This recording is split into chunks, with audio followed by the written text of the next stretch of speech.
قال رسول اللہ کی وجد انگیز صدائیں کانوں میں پڑی۔ ہوش کی آنکھیں کھولیں تو گھر کے اندر عبادت و تقوی اور حسن کا عمل دورہ اور مسجد و مدرسہ کی حدود میں کتاب و سنت کی تعلیمات کا دریا معجزن پایا، جس کے کنارے سمرقند، بخار اور ہندوستان اور عالم اسلام کے دوسرے گوشوں سے آنے والے اصحاب ذوق و شوق زندگی کے سارے ہنگاموں سے کٹ کر اپنے دل کے تہی جام و ساغر بھرنے میں منہمک تھے۔ اس جان فضا علمی فضا کے ایک ایک لمحے کی مہک کو قلب و روح میں بسائے شاہ اسماعیل پروان چڑھے۔ کتاب و سنت پر شاہ صاحب کی نگاہ جس قدر وسیع و عمیق تھی، اس کا اندازہ منصب امامت پڑھنے سے ہو سکتا ہے۔ سید ابو الحسنہ علی ندوی کے الفاظ میں معلوم ہوتا ہے کہ قرآن و حدیث کے صحیفے اور کتب خانے ان کی آنکھوں کے سامنے کھلے ہیں، جہاں سے چاہتے ہیں نقل کرتے ہیں، اور حالانکہ ان میں سے اکثر کتابیں سفر اور ایسی حالت میں لکھی ہیں کہ آپ کے پاس مشکل سے کوئی کتاب رہی ہوگی۔ استدلال ایسا صحیح ہوتا کہ معلوم ہوتا کہ یہ آیت یا حدیث اسی موقع کے لیے تھی۔ پھر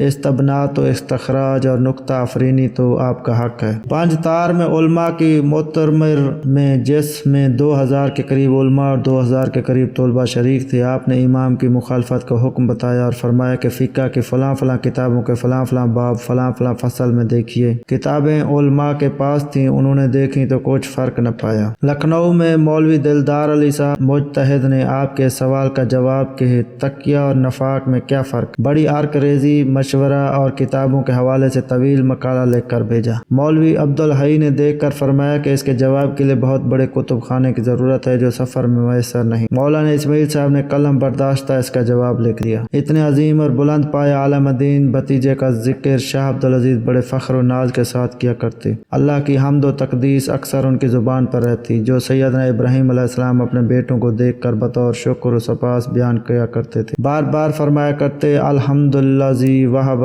لی علی الکبر اسماعیل و اسحاق۔ اس اللہ کی ساری حمد و ثنا جس نے مجھے اس بڑھاپے میں اسماعیل اور اسحاق عطا فرمائے۔ ایک بار ایک مکتوب میں انہیں تاج المفسرین، فکر المحدثین و سر احمد علماء محققین کے القاب سے یاد فرمایا اور لکھا کہ تفسیر، حدیث، نقد، اصول، منطق وغیرہ میں مجھ سے کچھ کم نہیں ہے۔ شاہ صاحب کی حس ذکاوت غیر معمولی تھی، جس کی دھوم شہر بھر میں تھی۔ فارغ التحصیل ہونے کے بعد لوگ امتحاناً برسر راہ سوال پیش کر دیتے، خیال یہ ہوتا ہے کہ کتاب پاس نہیں، اس لیے شافی جواب نہ دے سکیں گے، لیکن شاہ صاحب بلا تعامل جواب دیتے اور مسئلے کی ایسی تشریح فرماتے کہ پوچھنے والے کو اپنی جرات پر شرمندگی ہوتی۔ شاہ شہید رحمۃ اللہ علیہ کے علم و فضل کی شہرت اگرچہ عام تھی، لیکن اس کے ساتھ ساتھ طبیعت میں بے پرواہی پائی جاتی تھی، یعنی انہوں نے کوئی مستقل مشغلہ اختیار نہیں کیا تھا۔ اس کی وجہ یہ تھی کہ خاندان میں جن مشاغل کا رواج تھا، شاہ صاحب انہیں اصلاح کے لیے کافی نہ سمجھتے تھے، اور کوئی نیا مشغلہ سردست پیش نظر نہ تھا، یا یہ کہ وہ اپنے دل میں الگ لاہ عمل کا فیصلہ کر چکے تھے اور رفقا و معاونین کی تلاش۔ دوسری طرف سید احمد شہید نواب امیر خان والی ٹونک کی رفاقت چھوڑ کر راجپوتانہ سے دلی پہنچے اور اکبر آبادی مسجد میں مقیم ہوئے تو شاہ صاحب ان کی دعوت و جہاد کے منہج پر مبنی فکر سے بہت متاثر ہوئے، ان کے ہاتھ پر بیعت کی اور پھر دن رات دعوت و اصلاح کی غرض سے واعظ و ارشاد میں مصروف رہنے لگے۔ منگل اور جمعہ کو شاہی مسجد میں بلا تزام واعظ فرماتے۔ شاہ صاحب کے واعظ کی وجہ سے نماز جمعہ کے لوگ اس کثرت سے آنے لگے جیسے نماز عیدین میں آتے ہیں۔ واعظ ایسا فرماتے کہ جو کچھ فرماتے دلوں میں پیوست ہو جاتا۔ آیا سنت اور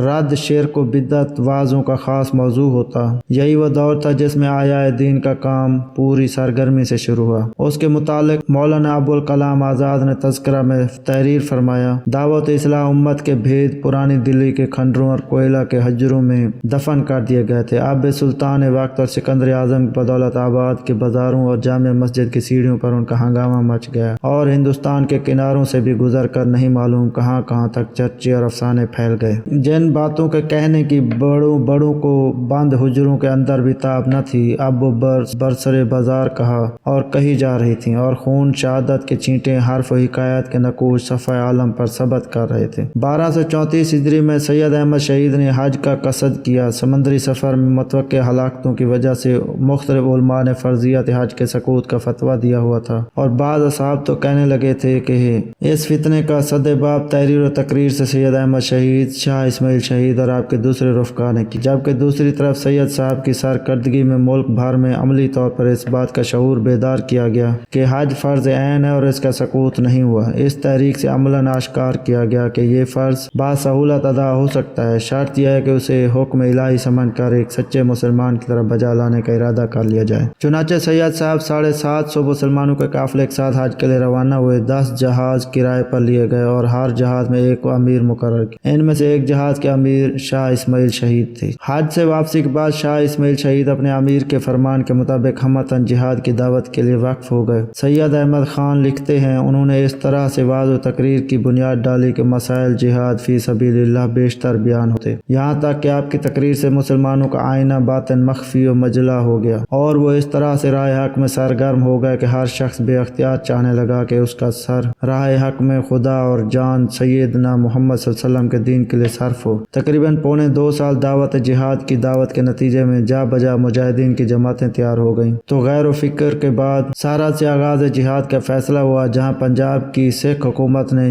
یورش شروع کی ہوئی تھی۔ 7 جمادی الاخری 1241 ہجری کو سید صاحب نے صرف 500 آدمی ساتھ لیے تھے، اور پروگرام تھا کہ تجویز کردہ مقام پر پہنچ کر حالات کے جائزے کے بعد باقی جماعتوں کو بلا لیں۔ شاہ شہید اس سفر کے دوران عام تنظیمی اور تبلیغی امور کے کفیل خاص تھے۔ یہ جماعت رائے بریلی سے براستہ بندھیلا، گھنٹا، گوالیار، ٹونک، اجمیر، سہرائے، ماڑواڑ، عمر کوٹ، حیدرآباد، شکارپور، کوئٹہ، قندھار، غزنی اور کابل ہوتی ہوئی پشاور پہنچی۔ یہ کم و بیش 3000 میل کا سفر تھا۔ اس میں تپتے ہوئے صحرا بھی تھے، جہاں میلوں تک پانی کا نام و نشان تک نہ ملتا تھا، بڑے بڑے دریا بھی تھے، دشوار گزار پہاڑ اور برفستان بھی تھے۔ تقریباً 10 ماہ کا عرصہ سید صاحب کے قافلے کو یہ سفر طے کرنے میں گزرا۔ 20 جمادی الاول 1444 ہجری کو جہاد کا آغاز ہوا۔ اس سلسلے میں شاہ شہید کے مخصوص و ممتاز کارناموں کا اجمالی جائزہ درج ذیل میں ہے۔ شاہ صاحب کی کوششوں سے اہل سرحد نے سید صاحب کے ہاتھ پر بیعت جہاد کی، اور وہاں کے علماء و اکابرین سے گفت و شنید شاہ صاحب کرتے تھے۔ ہزارہ میں جہاد کی تنظیم شاہ صاحب نے ہی فرمائی۔ شنکیاری کی جنگ میں ان کے ساتھ اگرچہ صرف 10-11 افراد تھے، تاہم غیر معمولی استقامت کے ساتھ سکھوں کے خاصے بڑے لشکر کو شکست فاش دی۔ اس جنگ میں شاہ شہید رحمت اللہ علیہ کی قبا گولیوں سے چھلنی ہو گئی اور ایک انگلی پر گولی کا زخم لگا۔ بعد میں اس انگلی کا طرف اشارہ کرتے ہوئے مزاحاً فرمایا کرتے تھے کہ یہ ہماری انگیشت شہادت ہے۔ انہی کو کوششوں سے بیعت اقامت شریعت کا آغاز ہوا، اور اہل سرحد پہلی مرتبہ صحیح شرعی حکومت کی برکت سے سرفراز ہوئے۔ انہی کی قیادت میں امبب، اشرا، مردان اور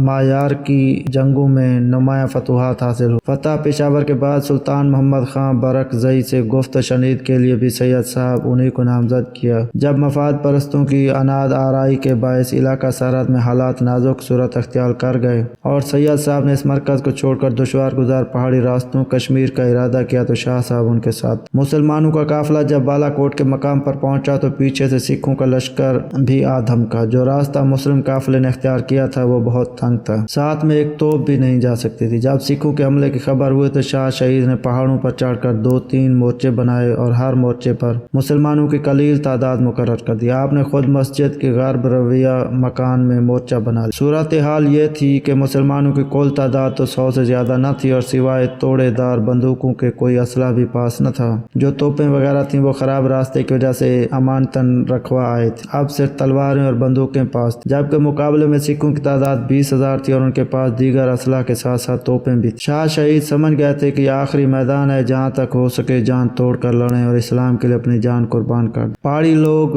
روپے کے لالچ میں سکھوں سے مل کر انہوں نے راستہ ہی دینے پر قناعت نہیں کی، بلکہ سید صاحب کے ذوف کی کیفیت بھی ساری بیان کر دی۔ اب وہ وقت آن پہنچا تھا کہ جہاں باز بہادر اپنی اصلی شجاعت کا جوہر دکھا سکتے۔ سکھوں نے مورچہ بندی کی اور گولہ باری شروع کر دی۔ گولوں کا جواب گولیوں کی صورت میں ممکن نہیں تھا۔ کئی گھنٹے تک تو شاہ صاحب نے غیر نتیجہ کوشش کی، مگر جب آپ نے بندوقوں کی فائر کرنے فضول سمجھے تو مورچے پر 3 آدمی چھوڑ کر نشیب میں جا کے سکھوں کے مورچے کی پشت پر جا پہنچے، اور جو ہی اللہ اکبر کا نعرہ لگایا سکھ پریشان ہو گئے اور مورچہ چھوڑ کر بھاگ گئے۔ بدقسمتی سے جب آپ حملہ کر رہے تھے ایک مسلمان نے پکار کر کہا، اسماعیل دوڑو، سید صاحب کی حالت نازک ہے۔ سکھوں نے گھیر لیا۔ یہ سننا تھا کہ آپ بےتاب ہو گئے اور سیدھے سید صاحب کے پاس پہنچ گئے۔ بڑی مشکل سے سید صاحب کو وہاں بچایا۔ وہ مورچے جو شاہ شہید نے قائم کیے تھے ان پر سکھوں کا قبضہ ہو چکا تھا۔ شاہ صاحب نے غصے میں آ کر بھرپور حملے شروع کر دیے، جس طرح جاتے غول مچ جاتا تھا۔ بھاگو اسماعیل آیا۔ سکھوں کو رنجیت سنگھ نے کہہ دیا تھا کہ شاہ اسماعیل کو زندہ گرفتار کرنے کی کوشش کریں۔ سکھوں نے کوشش کی، مگر بھلا وہ بپھرا ہوا شیر جس کا نام سن کر سپاہیوں کے ہاتھوں سے ہتھیار گر پڑتے تھے، انہیں کس طرح گرفتار کر سکتے تھے۔ سخت خون ریزی ہوئی۔ شاہ صاحب نے جان توڑ کوشش کی